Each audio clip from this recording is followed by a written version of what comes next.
Diácono, estimados irmãos e irmãs, a nossa Semana das Dores vai progredindo nos dias que passam e tudo nos faz pensar na paixão, morte e ressurreição do Senhor.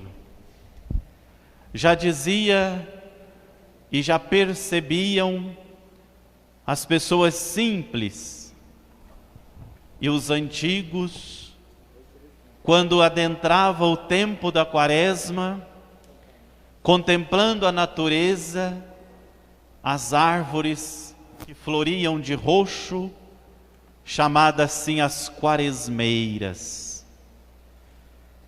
O sol vai brilhando mais amarelado, é a natureza que fala, é a natureza que percebe a ação mística do Criador.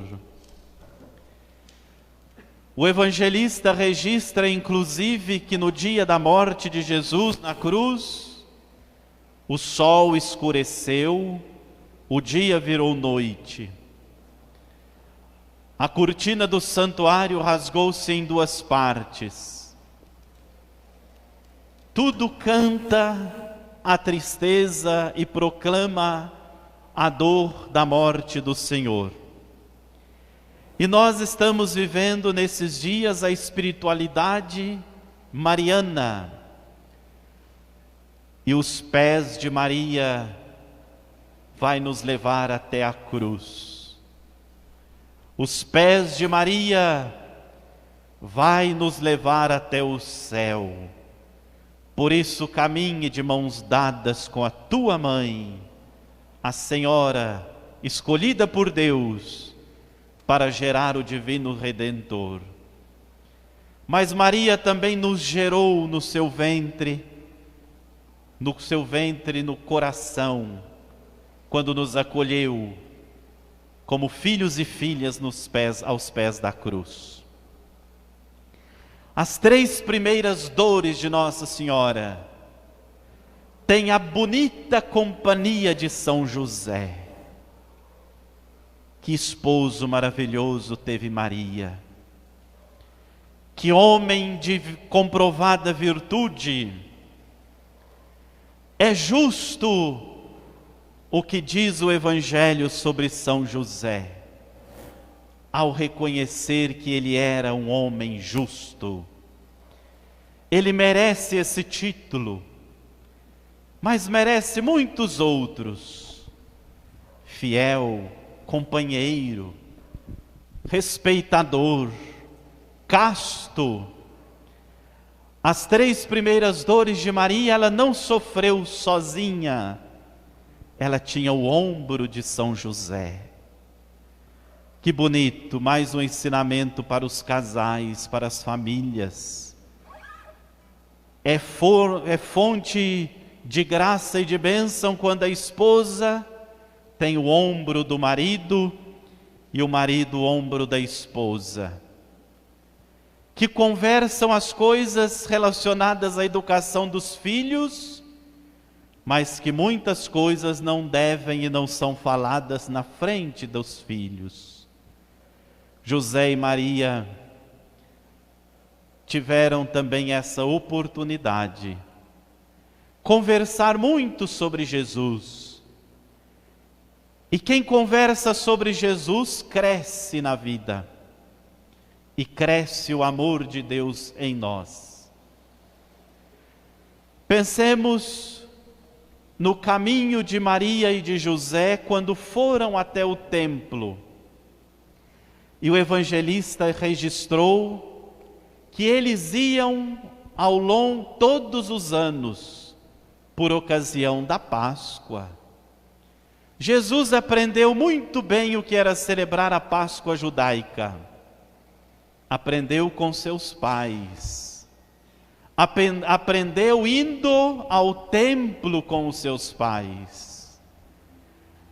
O filho não aprende o que é a missa, o que é rezar na catequese, não. Ali aprimora, mas aprende com os pais as primeiras orações. Todos nós aprendemos com nossas mães a cantar aquela música. Mãezinha do céu, eu não sei rezar, eu só sei dizer, eu quero te amar. Azul é seu manto, branco é seu véu. Mãezinha, eu quero te ver lá no céu. Mãezinha, eu quero te ver lá no céu. Aprendemos com papai e mamãe. E o que se aprende no colo de pai e de mãe não é para esquecer, e não esquece, nunca esquece. Muitos dizem que as parábolas de Jesus contadas aos seus discípulos foram também parábolas e histórias que Nossa Senhora contou para Jesus criança na casa de Nazaré. E no auge dos seus 30 anos, Nosso Senhor nunca esqueceu das histórias da mãe. José e Maria subiram felizes para Jerusalém, uma romaria. Prepararam tudo e foram adorar a Deus no templo. Mas quando voltaram, uma tristeza. Maria imaginava que Jesus estava na companhia de José, porque os homens caminhavam numa caravana, as mulheres com as mulheres em outra. E José imaginava que Jesus, menino, estava acompanhando a sua mãe. Pensamento justo, não é o pensamento de dois pais desleixados, desatentos, não. Mas quando se encontram José e Maria, falta Jesus. Não teve briga, não teve gritos um com o outro. José e Maria não fizeram um com o outro um grande escarcéu de culpar, de dizer que um foi desatento. Não. Eles logo tomaram a atitude que precisavam tomar. Vamos atrás do menino. Um dia Jesus falou: eu sou o bom pastor, eu busco as minhas ovelhas. Ah, caros irmãos e irmãs, José e Maria foram bons pastores, porque foram bons pais. José e Maria foram atrás de Jesus, o filho que se perdeu, que ficou no templo. Depois, quando chegam este casal, José e Maria, em Jerusalém, procuram Jesus pela cidade por 3 dias. O que passou no coração de Maria? Jesus tinha 12 anos. É tão bonito este evento, porque quebra o silêncio da vida oculta de Jesus em Nazaré. Mas Maria deve ter pensado mais uma vez naquela profecia de Simeão, porque Maria sempre teve muito vivo na memória as dores que passariam, as dificuldades que enfrentaria por causa do seu sim dito a Deus. A mãe Maria deve ter imaginado: mataram o meu menino? Sabia Maria no seu coração que ele era perseguido, invejado, e que a presença de Jesus jamais seria suportada no mundo? Imaginou Maria como mãe: roubar o meu filho? tão educado, tão doce menino, tão conversado com todos, alguém o levou. E o que mais poderia ter imaginado o coração de Nossa Senhora e o coração de São José? Mas estavam ali um e outro amparando, Maria amparando José, José amparando Maria, e os dois com o mesmo ideal: encontrar Jesus. Queridos irmãos e irmãs, Nosso Senhor também disse na sua vida pública: quem busca, acha, quem procura, encontra, e quando se bate a porta, se abre.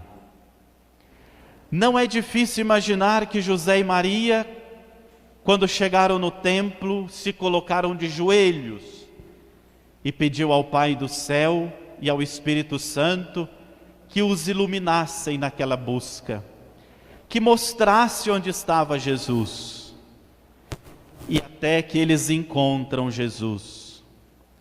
Jesus está no meio dos sacerdotes, escutando e fazendo pergunta.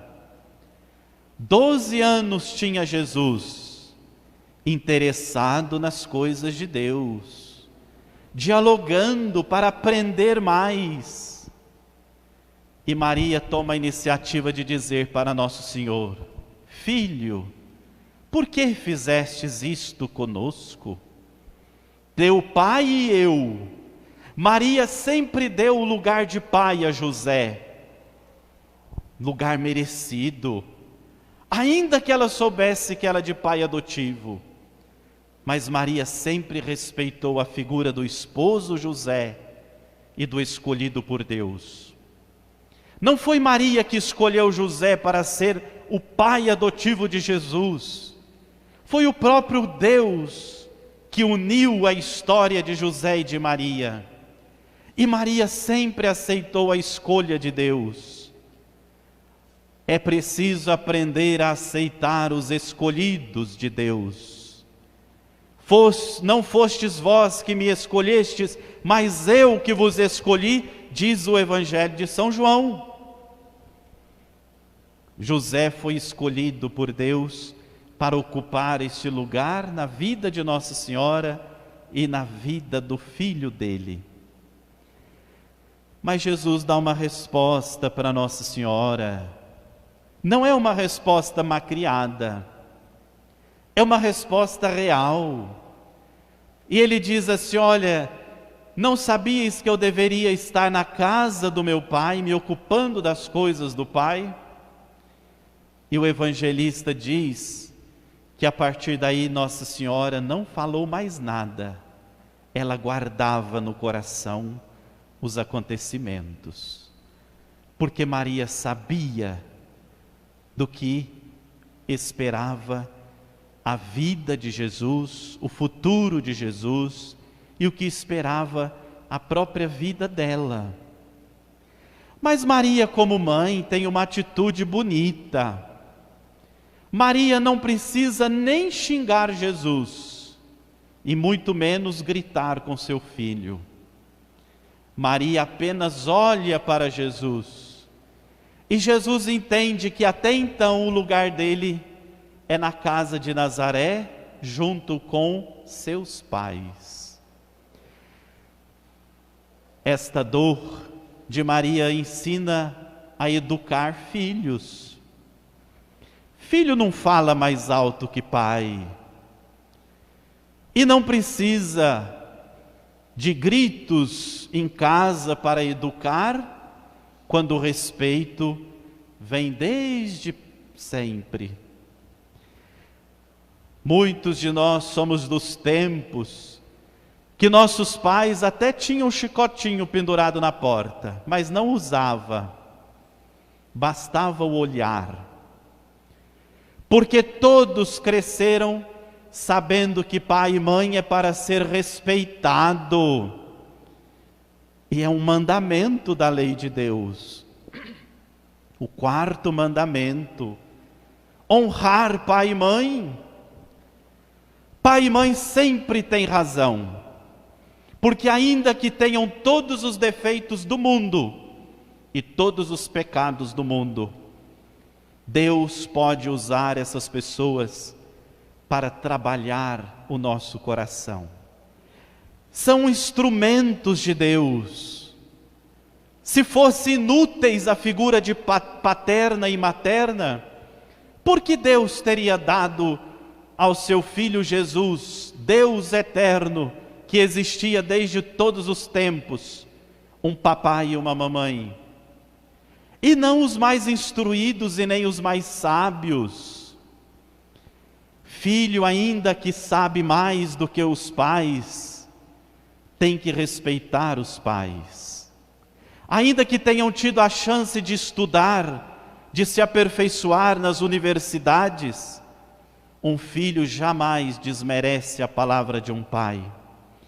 Se for um filho que se espelha em Jesus e na fé cristã, sabe escutar, guardar no coração. Às vezes vivemos no tempo da modernidade, do modernismo, né? Do relativismo. E a gente pensa assim, isso que você está falando já está ultrapassado, é coisa de velho, o mundo mudou, não é assim mais. Esperas e verás.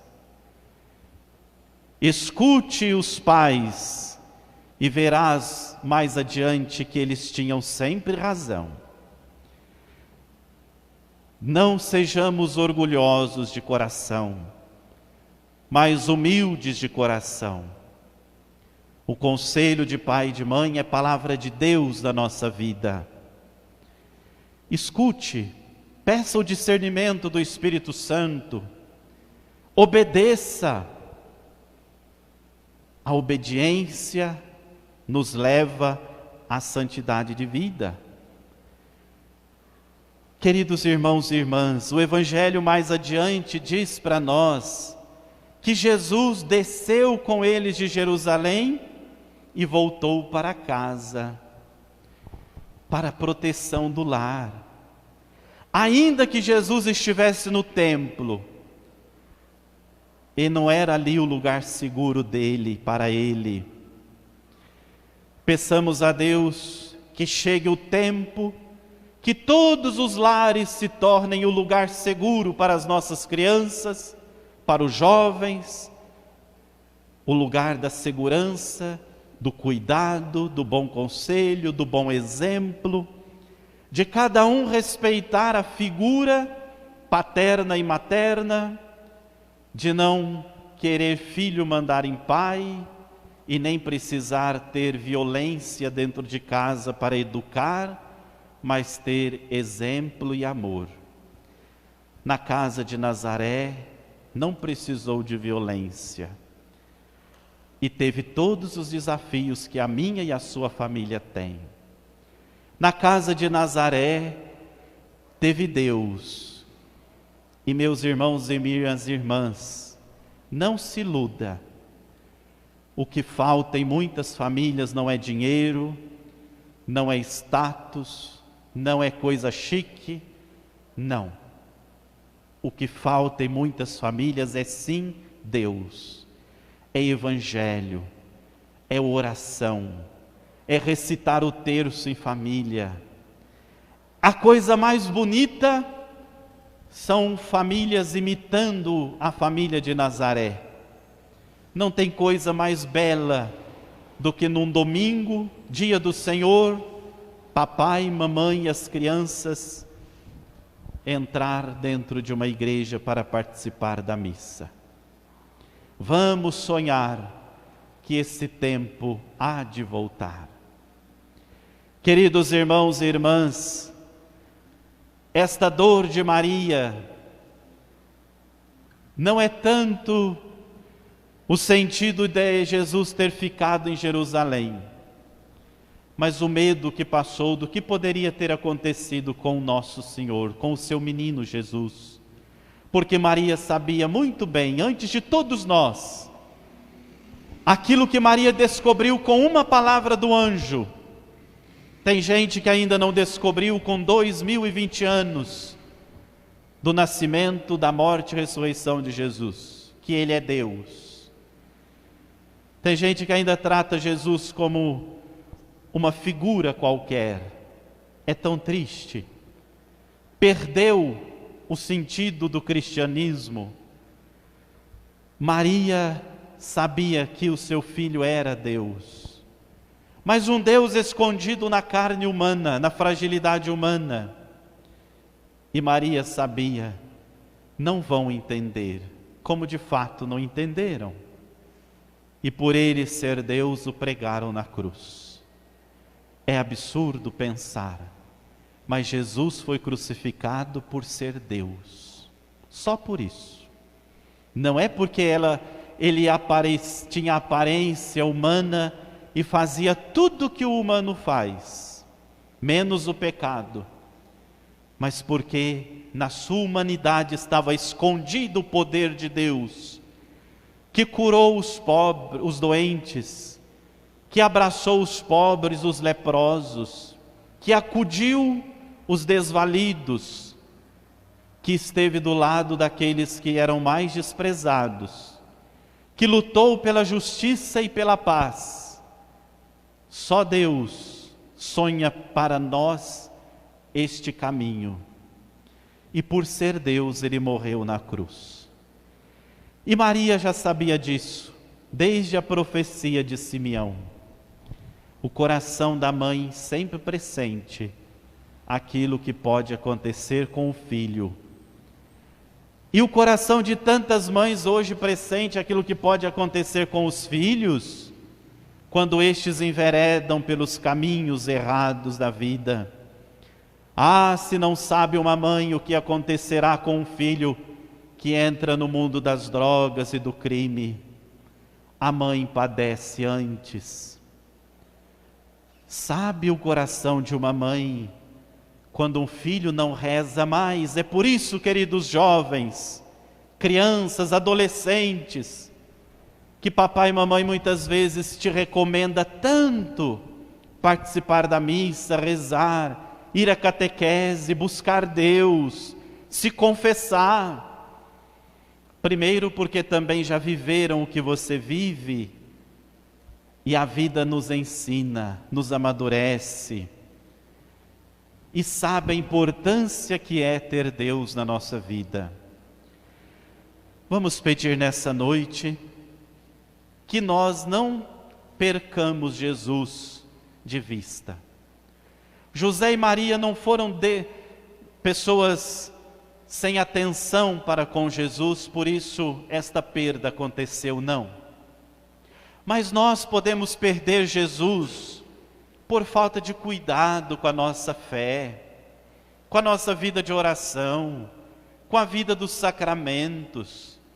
Podemos perder Jesus porque a gente não reza mais. Podemos, queridos irmãos, perder o prêmio eterno que nós já ganhamos. E às vezes nós falamos perder o céu, e esta é a linguagem. E a gente só perde aquilo que já ganhou. Ninguém perde aquilo que não ganhou. Quando você veio para este mundo, você já veio com este prêmio nas suas mãos, a vida eterna. Porém, às vezes nós jogamos fora, desperdiçamos tudo, desperdiçamos a vida, perdemos tantas coisas. Não poderíamos nós, nessa noite, deixar de dizer a Nossa Senhora as tantas perdas que o mundo vive. Não é para lamuriar, não. Não é para reclamar diante de Deus, ou para revoltar-se diante de Deus, não. As perdas, as mortes, os lutos, os corações tristes, precisam ser curados pela força da ressurreição. A resposta da vida e da morte está em Cristo, e só em Cristo. Não se iluda, não tem mais resposta fora de Jesus. Ele é a verdade suprema, absoluta. Faça como Maria, nas perdas, procure Jesus e terás encontrado tudo. Louvado seja nosso Senhor Jesus Cristo, para sempre seja louvado.